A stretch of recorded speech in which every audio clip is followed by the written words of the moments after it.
Let's visit Frankie. Nagsiselos na ako dito ha. Lagi niyo lang tong kinakares ha. Joke. Yan. Kinagawang ayan. Pintura. Magmamadali. Ayan o. Ting hagdanan ng mga manokis. Ayan. Ito po yung bubo ni Frank. Ayan o. Ayan yung malaki yung bubo niya o. Kawawa. Dami niya pong bubo. Tingnan niyo po ang kanyang bubo. Kawawa to eh. My wife, she bit me. Huh? Yeah. Bamboo stick. So, with walis ting-ting. Di, say walis ting-ting. Walis ting-ting. No, what is bamboo? Walis ting-ting. No. You see? Bah, tugas qui? Je sais. Mais je m'en fous. C'est pour les poules, c'est pas non plus pour chicken, hein? Pub chicken. Ito na po yung ano. Yan yung ilalagay niya po dito. Yan yung kung pag-anuhan niya, pag magiging anuhan ng mga manok. Ang tag nito, pangingitlogan. Tapos bubuksan ng dito po.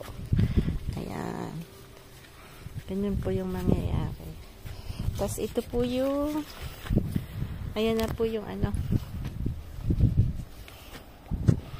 Yan na po yung mga roses, yung paanan ng roses na tapos ko din po kanina. Yan. Ito. Yan na po. Paborito ni Mama yung mga rose. Why si Julie, why? Ganda daw yung pagka-pink. Ito po yung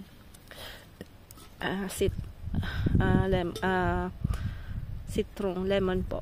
Ayan. Ayan na po yung paanan. Diyos ko po. Ano po.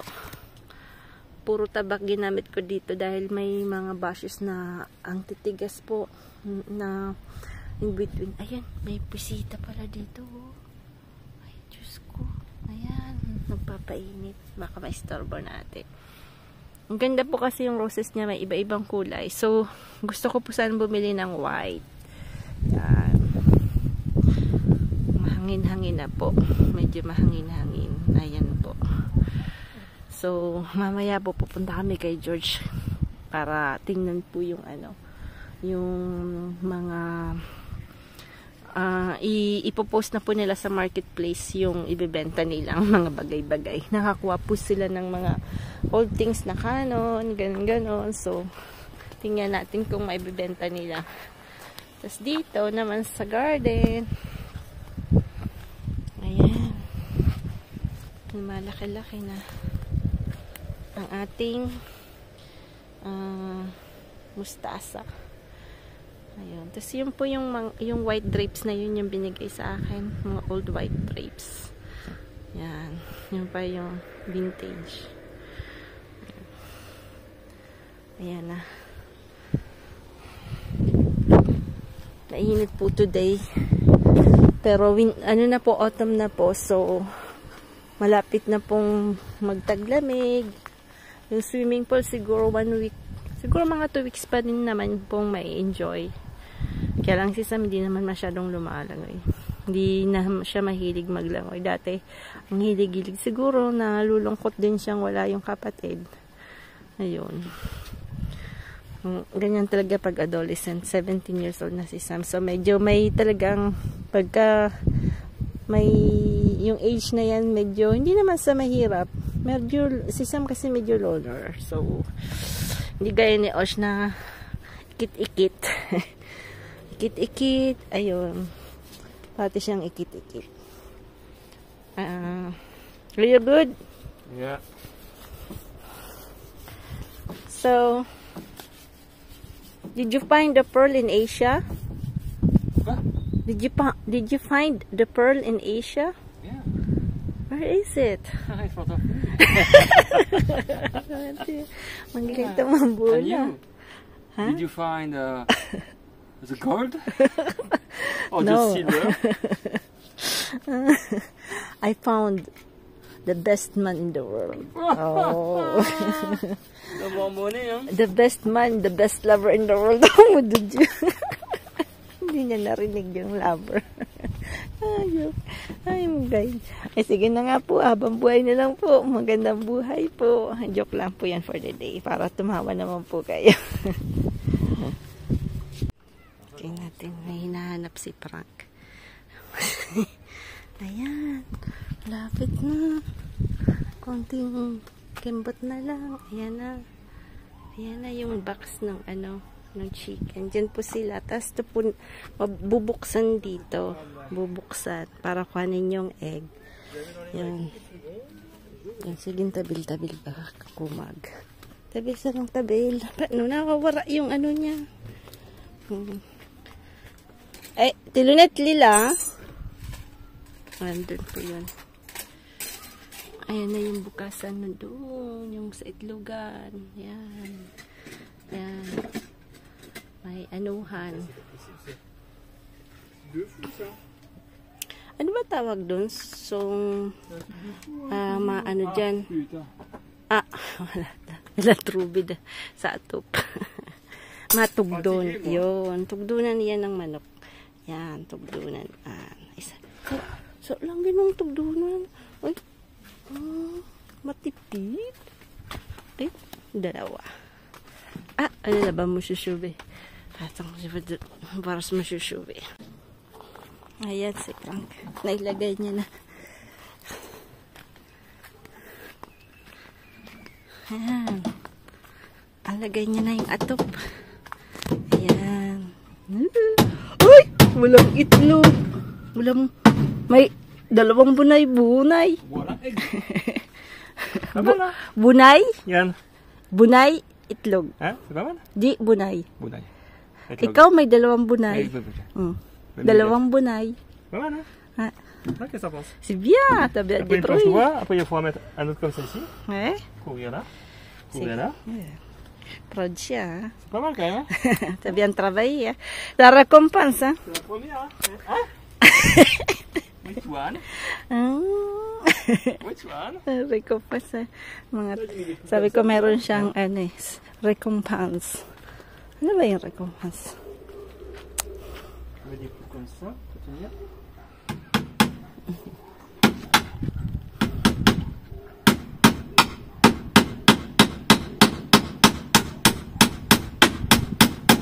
Ay, sige sa ng pukpuk ay. Yung walis ko doon. Hein? L'escalier peut monter, ça bouge pas. Ah ouais. C'est bon. Franchement, c'est pas mal. C'est pas mal. Ah ouais. Après, il n'y a pas de définition à faire. Hein? Pas mal. Pwedeng tong kabatan ng may tugdunan, dalawang tugdunan, tatlong bunayan, ayan. Ay, lalagyan niya ng sawas para wag c'est pas mal, c'est pas mal. Faut que je couvre là. Là, tu vois? Je sais pas pourquoi. Pourtant, c'est bien mis droit là. Ça, c'est droit. Ouais. Et ça penche. Je sais pas pourquoi. Pourtant, c'est que le truc qui penche. Ah oui, mais ça, c'est là que tu fais. Oui, avec ça. Je vais rajouter une bande comme ça. Ouais. De chaque côté. Une moitié, ouais. Je sais pas pourquoi. Parce que j'ai bien fait. Tu vois, regarde, c'est collé droit. Ouais. C'est une équerre. Ouais. C'est une équerre, c'est collé droit. Et puis ça penche. Après, ça bouge pas. Oh, ça bouge pas. Moi, je vais juste prendre ça, couper en deux là. Ouais, ouais. Là. Là, c'est pareil, non?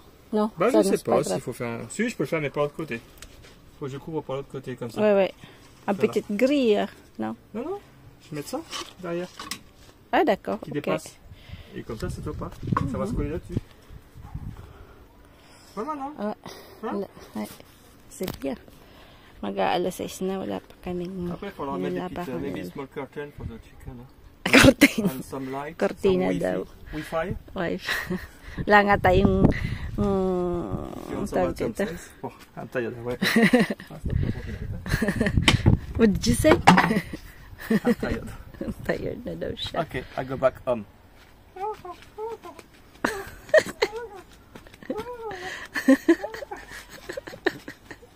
Ay, nagkumag na to. Loko-loko talaga. Ay, sige, loko-loko. Okay, mamaya ka maganyan. Joke. Nasa front po tayo. So, Ito yung binigay sa akin ni George. Ang laking pots. As in, sobrang laki. Yan. So, ito yung string of hearts. Ang laki niya na po. So, ito yung Hoya. So, doon may mga malalaking bonsai na po. Ayan. So, doon yung something. Tapos, ito, nabili ko to sa Bigron ng €1. Cute, diba? It's pretty cute. Ayan. So, yun yung pots na binili natin. Ayan. Ayos ko ng konti. So, ito, laging may bulaklak. Laging may bulaklak siya. So, it's beautiful. Tapos, pagka yung old na yung flower, parang nagiging pinkish. Ayan. Ayan, bougainvillea. Tapos, to, anong kaya ang pangalan na ito? Tapos, ito yung mga, isa sa mga ginawa natin, pinopropagate natin. Tingnan nyo po kung gaano na siya kaganda ngayon. Gaano na siya, oh. Kakalay-kalay na pag. Tapos yun, ang ganda. Tataba. Pag mga ganyan, nakita mong wala pong tawag niyan, wala pong sakit yung mga halaman. Ayan. Kasi may lamok. Tataba. Tapos bigay ni ng kaibigan kong English. So, kaibigan kong taga-England. Ayan. Tapos dito. Tapos inayos ko na rin dito. So, adik din ako sa ganito. Yung ganitong lagayan. Adik din ako dyan. Tapos yan sa mga pads na yan. Adik din ako dyan. Ganito. Ito lang. Niintay ko sila Sam kasi po pumunta ng driving lesson si Sam. So, nihintay ko po. Tapos itong mga to, driftwood po yan. Dala ko pa galing Reunion yan. Natagpuan ko lang yan sa tabing dagat. Yan. Marami din yan. Tapos pag malapit na di ba po Christmas, marami pa ako ginawang Christmas tree na na driftwood. Yun. Papakita ko po sa inyo kung paano ko po yung ginawa. Ayan. Magandang buhay po. Anong oras na po dito po sa amin? 7 o'clock na po ng gabi. So, medyo palamig na po. So, good night po sa lahat. At keeps on smiling. Po, magandang buhay po. Bali, medyo na late kami ngayon sa pag-work kasi lininis ko yung room ni Sam. Ay nako, magulo. Yung nasa stage po siya na adolescence na wow, may Sam po kumakain siya sa room. So, syempre andyan si mama, lahat. Masyadong na-spoiled. Bakit din yung sobra? Mas maganda pa rin talaga yung pagpapalaki sa atin na inuobliga mo yung anak mo for something, di ba? Pero, dito kasi sa Europe, minsan halos lahat ibigay. Sige. Anyway, ang ginawa ko, sinulatan ko siya ng pagkahaba-haba. Nice way naman. Explain ko na sana mag-tidy up siya, na yung mga plinansya ko, ganon. Anyway, we'll see. So, mabalik tayo dito sa halaman natin. That's, yung nasabi ko lang yung kasi, syempre, it's part of our life, di ba? Yung mga bata. So, ito na po yung ating halaman. Tabi yung, muntik na po siyang mamatay ha. Kasi very old na, very old rose nung matanda na nakatira dito. Alam, parang mahilig siya sa roses kasi ang dami niyang roses. Kaya lang, syempre, nung nagka-dementia na po siya, hindi niya na po masyadong nag-alagaan. Meron lang po siyang gardener na yearly niya po yun binabayaran na trim lang yung mga yung fence niya na digital. Pero yung syempre yun hindi naman inaasikas yung mga ganyan. So ginawa ko po, linagyan ko ng manure. Ano lang po yan yung nabibili ko kasi mas gusto ko pa rin talaga yung organic. Tsaka yung mga eggshells, yung ganon. Yun lang yung mga ginagamit ko. Kaya meron ako dun na parang composter ng eggshells, ng ng kafe, tsaka yung balat ng sibuyas. Yan. Yan na po siya. Tingnan nyo po kung gaano na siya kaganda. Ilang araw ko lang po siyang, siguro wala pang 1 week. Tapos yan, tatanggalin. Lagi ko pong tinatanggal yung mga wala ng bulaklak. Tapos masupang na naman po yan ulit. So, sa atin, pwede naman pong gamitin yung tae ng kalabaw, ng baka, ng manok. Pero kailangan po dried. Pag linagay nyo po, dry na dry. Tsaka yan. Yan po yung maganda. Tapos, dito, hindi ko masyado this week, hindi pa ako nagkapag-work masyado dito kasi naging busy ako dun sa kabila. So, ito na yung mga natin. Sitaw. Sana magbunga. Ito, sa tingin ko, tigok. Ewan ko lang. Parang patay. Inahantay kong magsupang. We'll see. Baka sumupang siya. So, dito medyo, nung linagay namin ito, wala na siyang gaanong sun. So, yung mga sili natin, syempre gusto nila mainit. Gusto nila yung bantaag sa sun. Tapos dito may nagtutubo-tubo na rin. Yan. Tapos yung leeks natin tumatayo na. Yan. Dati baga turumba dito. Ganun pa rin yung problema ko. Ayan. Tapos dito may tumutubo na. Kasi minix namin to eh. Gusto ni Frank ng salad na pang winter na salad. Tapos ayan. Doon yung kalabasa lumalago na po, tsaka yung sayote. Syempre si Frank ayun pa rin, tinatapos niya po yung manukan everyday. Ito yung alugbati, parang masarap pa. Tingnan niyo po, ganda. Pero may mga ibang hirap tumubo kasi sa tingin ko very old na po yung yung seeds na nakuha ko. Kasi yung iba pong seeds nun, seeds pa nung nung matanda. Ayan. Tapos, ayan.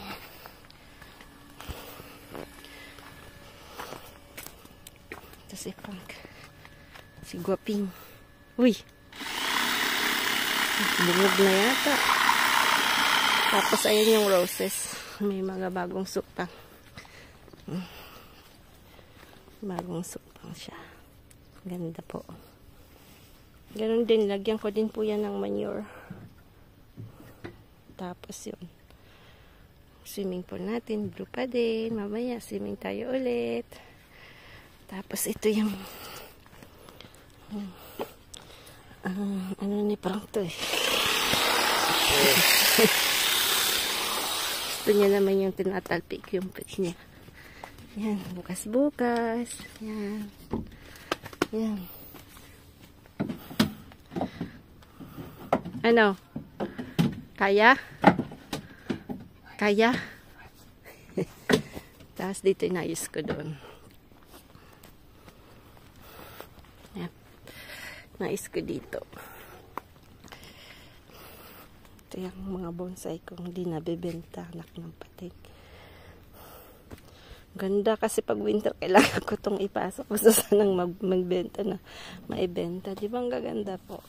Hindi sila gaanong mahilig siguro kasi iba din syempre yung hilig nila. Mga Chinese mahilig dito sa ganyan. Jade plant. Kasi ano po to eh, pampaswerte. Lalo na yung may mga tindahan. Yan. So, dito naman yung mga plants kong ornamental. Tingnan mo kung gaano siya kaganda. Me, I can't resist this plant. Ang tagal ko po siyang hinanap sa Reunion Island. As in, lahat ng mga market sa plants pinuntahan ko para lang mahanap ko to na kulay na to. Kasi pag lumaki po siya, ganyan siya kaganda. Bumababa po siya. Tapos dapat medyo elevated po siya. Kasi hindi siya tumataas, patumba po siya. So, ang ganda-ganda niya po. Tingnan niyo po kung gaano. Siguro kung sa Pinas to, kasi dito may winter, minsan nalalagasan siya ng na mawawala yan. So, mag-coop up na naman siya ng ilang months bago gumanda ulit. Pero kung sa Pinas, sa tingin ko, ang ganda niya sa ang laking paso. Yan. Lalagay mo lang sa entrance ng bahay mo. Sa tingin ko, ang ganda-ganda niya po. Yan. Ito mga roses. Tingnan kung gaano nakaganda. Diba? Basta pag inalagaan nyo lang po talaga yung halaman, magaganda po talaga. Hands-on lang talaga dapat. Ito yung binigay ng kaibigan ko. Grabe na yung supa ko. Lagyan ko din to ng ng manure. Ang ganda na. Ayan. Sobrang ganda. Tapos dito, ang daming bulaklak. Ayan. Tapos to, kakat ko to ulit ng mga old na to. Kakat ko yan. So, yan po yung update natin sa garden. Nating maliit na garden. Ito lang naman po yung garden na pampamilyang garden. Yan. Hobbies lang po. Ayan. Magandang buhay po. God bless po sa lahat.